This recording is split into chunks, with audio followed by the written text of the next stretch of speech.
Laughter. High-pitched, brittle, rehearsed.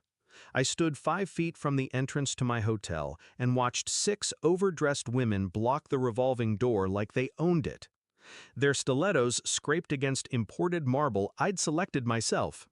They flicked their hair like actresses auditioning for a role they'd never earn. And my wife was among them. She saw me, then looked away. That was the first cut. Then came the whisper. "Not now," she said under her breath, tilting her head just enough for her friends to hear. "He's not a guest here." They laughed harder. One of them actually pointed. I didn't flinch. I didn't move. I just looked at her, really looked, and realized she didn't feel embarrassed for me. She was embarrassed of me.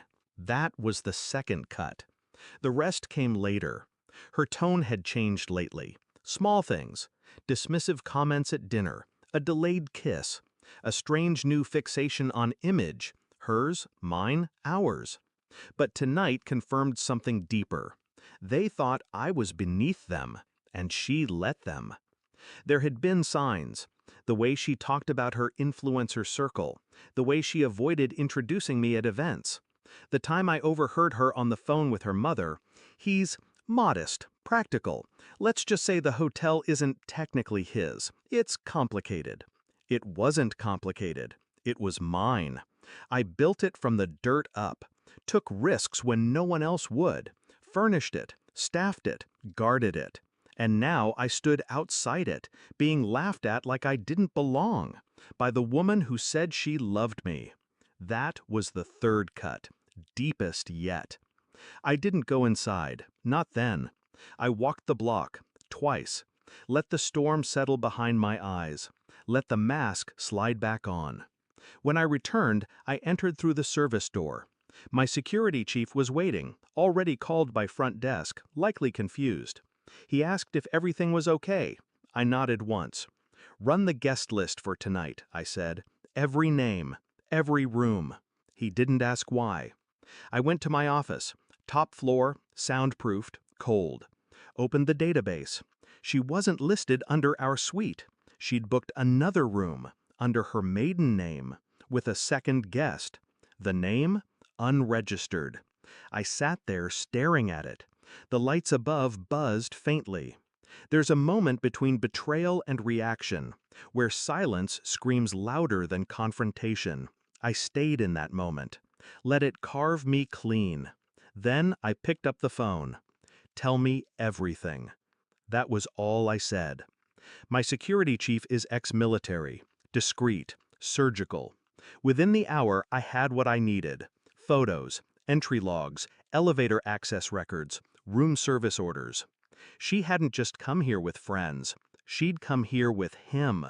3 nights this month, same suite, same alias.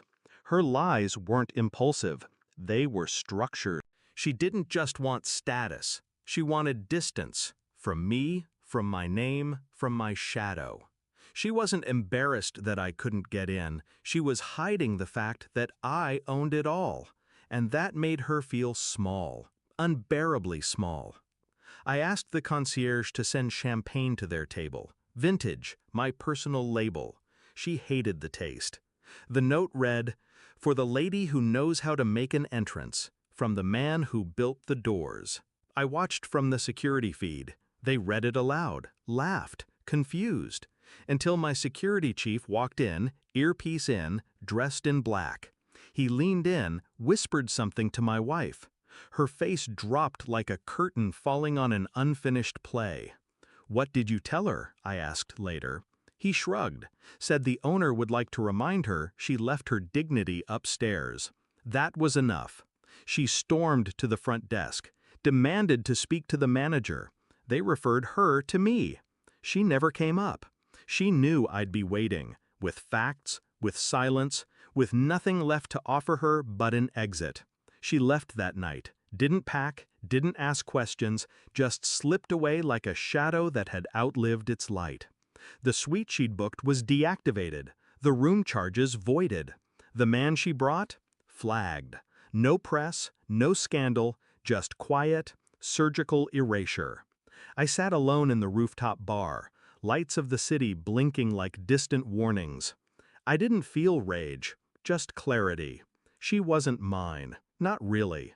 She wanted what I built, not who I was, and I gave her both. But only once.